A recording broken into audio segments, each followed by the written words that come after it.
Hasta que no estuvo dentro del vagón, apretujada, no se atrevió a acercar cuidadosamente a la nariz la mano que él había sujetado. Sí, ese aroma químico. Tuvo miedo. Se bamboleó en pie entre la gente que tenía derecha, izquierda y detrás, apretando la cartera y el Daily News contra el pecho con una mano, mientras que con la otra apenas alcanzaba la correa de arriba. Luciente tenía razón con lo que había llamado su parte receptiva. Le pasaban cosas que le daban náuseas.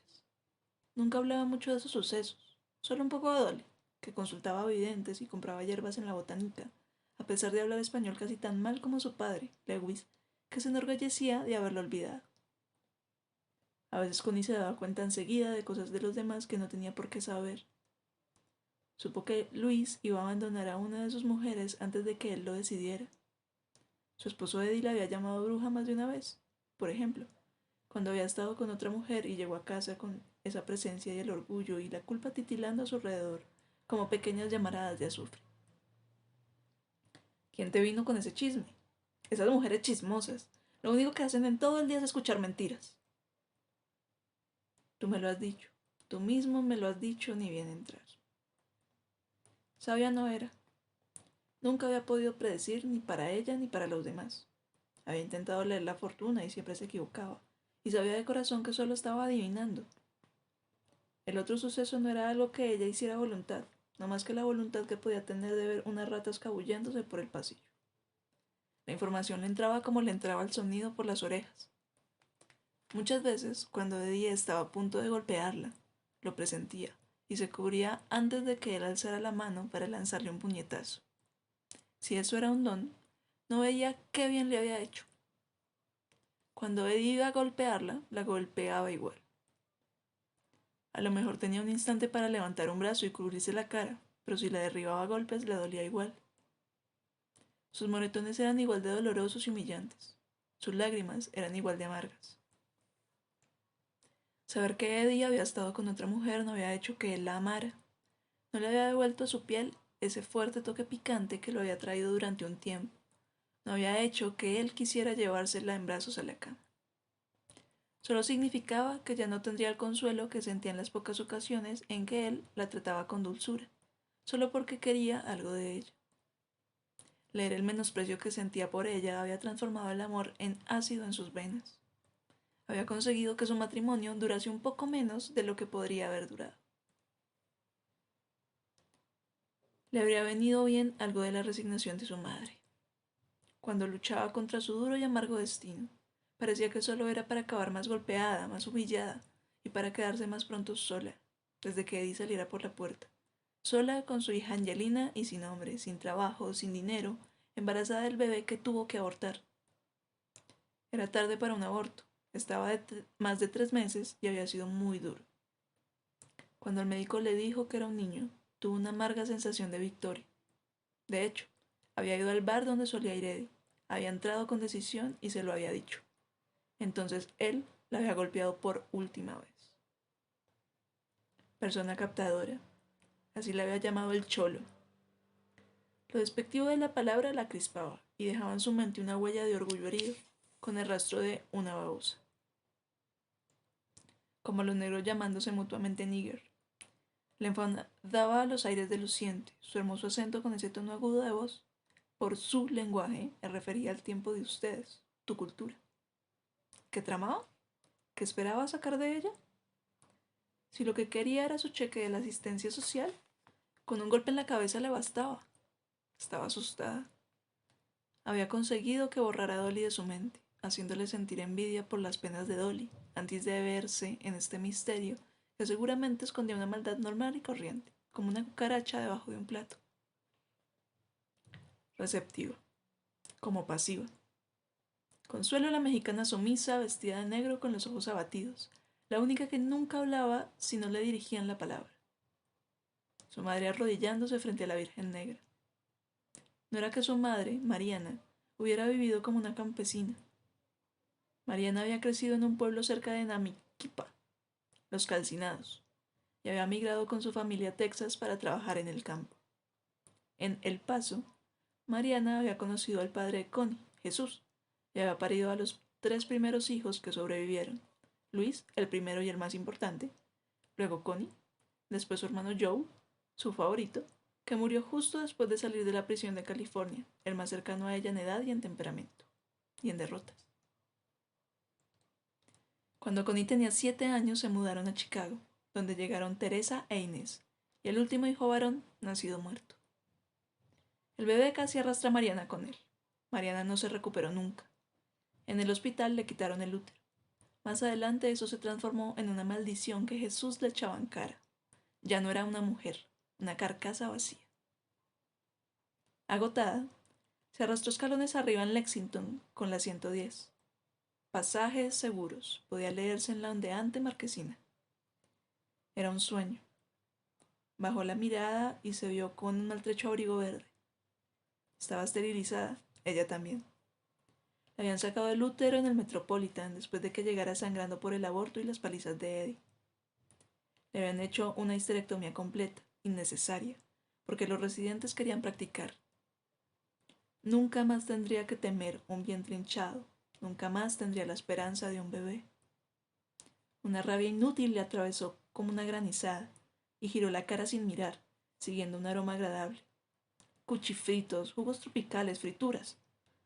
Cruzó el Lexington a la altura del local anunciando como cobro de cheques, vales de comidas, facturas de servicios, donde cobraba sus cheques de la asistencia social.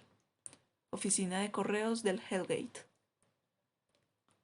Sentía las rodillas como chicles, le dolían las lumbares. Un viento procedente del East River le golpeaba la cara. El oscuro ferrocarril, como murallas de una ciudad antigua, los choques corriendo por túneles subterráneos. El hogar era al menos un refugio, como el de un ratón en su agujero. Meterse dentro y derrumbarse.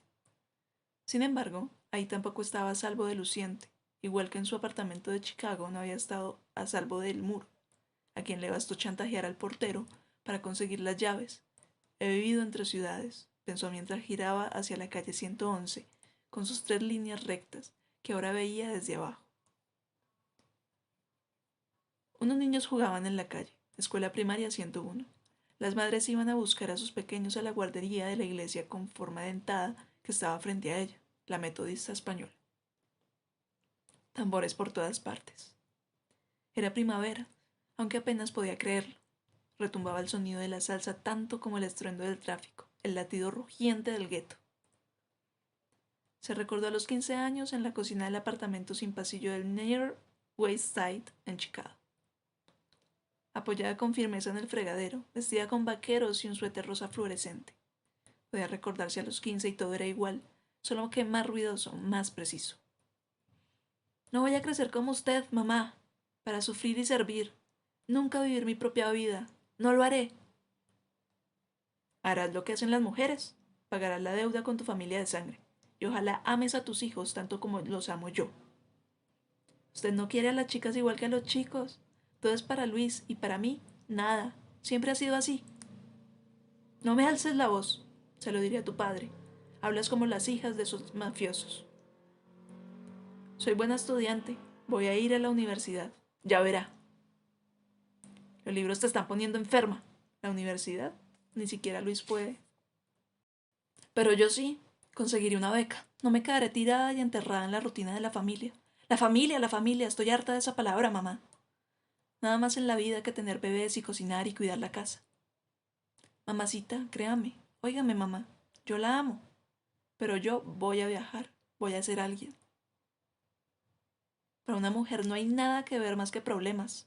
Ojalá que nunca me hubiera ido de los calcinados. Mariana cerró los ojos y Connie pensó que estallarían lágrimas, pero solo suspiró. He visto cientos y cientos de kilómetros de un país extraño lleno de gente extraña y violenta. Ojalá nunca hubiera llegado a ver la carretera que salía del pueblo en que nací. De su madre había heredado la apariencia maya de la cara, la barbilla pequeña, la nariz sensual, los ojos almendrados. Esa cara que había viajado lejos, siempre en tercera clase. Sabía que la familia de su madre era originaria de Campeche, cerca de Exmonil. Los problemas los había empujado hacia el norte, y más al norte una vez más, generación tras generación, arrastrándose rumbo al norte hacia el frío, hacia el cautiverio. Los desmadrados. separados demasiado pronto de la madre o hijos de madres que no podían criarlos. Su propia madre había muerto cuando Connie tenía 20 años, el año de su primer aborto, año sangriento.